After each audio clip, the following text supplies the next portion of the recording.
A hacktivist doxes the FBI and DHS. Her Majesty's Revenue and Customs is compromised for fraudulent tax returns. Banking Trojans are looking more like APTs. Anonymous undertakes some operations over the weekend. Cyber stocks sell off. And a question, should China rein in North Korean hackers? This CyberWire podcast is made possible by the Johns Hopkins University Information Security Institute, providing the technical foundation and knowledge needed to meet our nation's growing demand for highly skilled professionals in the field of information security, assurance, and privacy. Learn more online at isi.jhu.edu.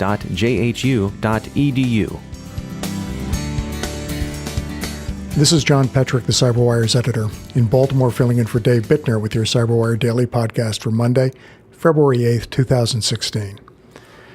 A hacktivist who, quote, wishes to remain anonymous, unquote, as Motherboard rather primly puts it, releases what he alleges are personal data on some 20,000 FBI employees and about 8,000 U.S. Department of Homeland Security personnel. It's so far unconfirmed whether the contents of the release, which have the look of information culled from staff directories, are genuine. The hacktivist told Motherboard that he made his way into networks at the Justice Department by posing on the telephone to a help desk as a befuddled new employee and gained his credentials that way. There's no further identification so far of the gentleman who wishes to remain anonymous, but the data dump was accompanied by a pro-Palestinian message. Anonymous was active on several fronts over the weekend. None of them, however, appear to be on the anti-ISIS front. The Hacktivist Collective, under its Op Africa banner, is reported to have doxed government sites in Ethiopia, Sudan, South Africa, Tanzania, Rwanda, Uganda, and Zimbabwe. Their proclaimed goal is exposure of corruption. On Friday, an anonymous affiliate, Anon Plus, noting that, quote, we're at war, unquote, struck at the very dark heart of evil itself, which is to say they struck at the government of York County, Pennsylvania, posting a manifesto advocating returning sovereignty to the people. This would be accomplished, they say, by suppressing war, religions, what Anon Plus calls politicals, and financial power. The county's websites were restored to normal in somewhat less than 2 hours. A few lessons about hacktivism of this anarcho-syndicalist stripe are perhaps on display here. Much of this activity is probably best viewed as an expressive rather than persuasive gesture, an attempt at purity as opposed to an attempt at conversion or inspiration. Contrast this, for example, with the hacktivism ISIS has succeeded in marshalling, where inspiration and recruitment seem to count for everything. And of course, hacktivists are drawn inevitably toward relatively small, presumably lightly defended targets. That York, Pennsylvania would have at best a tangential relationship to oppressive global systems is beside the point. York was hacked probably because York could be hacked, and also probably without undue difficulty or onerous expenditure of resources.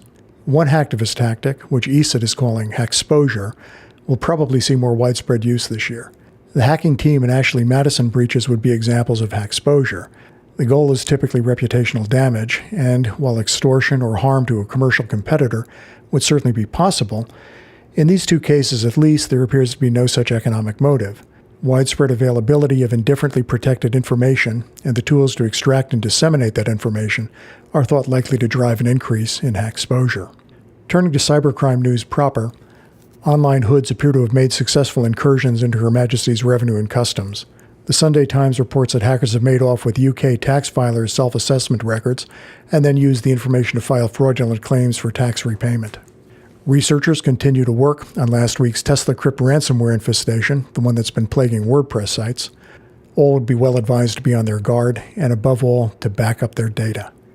In another minor mystery, researchers also wonder who's been subverting Dridex malware download sites to serve up antivirus software. The presumed white hat hacker's identity is unknown, but people have begun calling him or her Batman. Note that Dridex's criminal proprietors have for some time gone by the direct, if unimaginative, name of Evil Corp.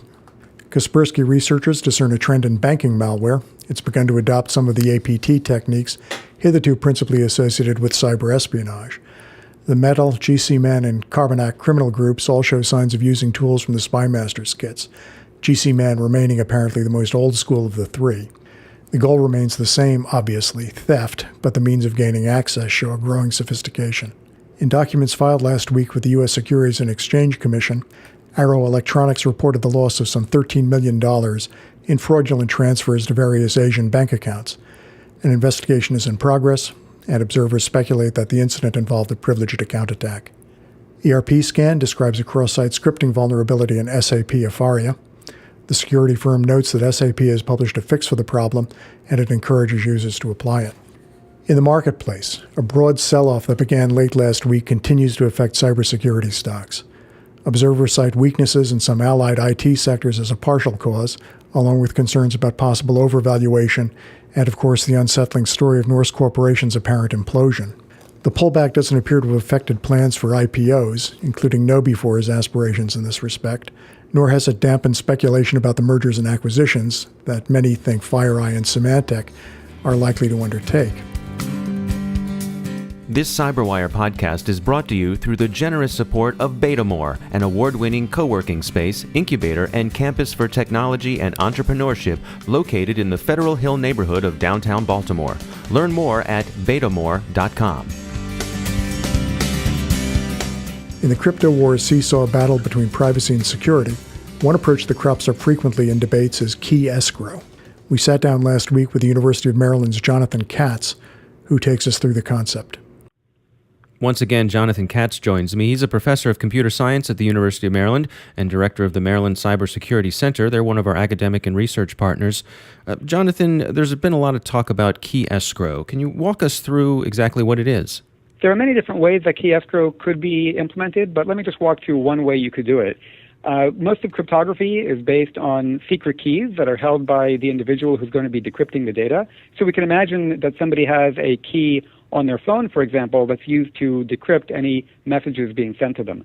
Now, what you could do is set things up in such a way that the maker of the phone, say Apple, for example, would have the ability to derive the key on any phone from some master key that would be held by Apple, possibly, or other companies, or possibly government agencies as well. And then in case police or other government agencies wanted to get access to the encrypted communication to that phone, they would be able to go to Apple, get a copy of the master key, derive the user's key that they're using on their phone, and that way gain access to their communication. So it sounds pretty straightforward, but there are various concerns about this, right? That's right. It is very straightforward. The problem is that you need to be very careful about protecting that master key. And anybody who gets access to that master key would then have the ability to break in to the secure communication going to anybody's phone. Now, that master key would have to be protected not only from people outside the organization, say outside of the company, Apple itself, but it would also have to be protected from people within the organization, people working for Apple who have access to that master key. And really, it's just a mess if that key ever becomes exposed in any way. You have no way of then ensuring the security of all the phones who are using anything derived from that key. And is it correct that it's a situation where if this key escrow scenario comes to pass, that people who wanted to hide things, people who wanted to encrypt things would probably just turn to other ways to do it? That's exactly right. And nothing prevents anybody from downloading other software that's available that would enable them to encrypt using a key that has no connection to the master key being stored by Apple. And so ultimately, anybody who's even mildly technologically savvy would be able to circumvent the whole key escrow to begin with. All right, Jonathan Katz, thanks for joining us. A Passcode opinion piece argues that China bears a disproportionate responsibility for reining in the nuisance of North Korean cyber operations. The DPRK being almost as isolated in cyberspace as it is in physical space, Kim's hackers typically have recourse to resources physically located on China's side of the border. And finally, the science is now settled. Criminal nitwits outnumber criminal masterminds by several orders of magnitude. One fugitive from British justice was nabbed after 2 years on the lam by police who tracked him to a Merseyside address on the basis of the "Catch Me If You Can" gasconade he posted to Facebook. And in the U.S., the show me state is not to be outdone by their transatlantic cousins.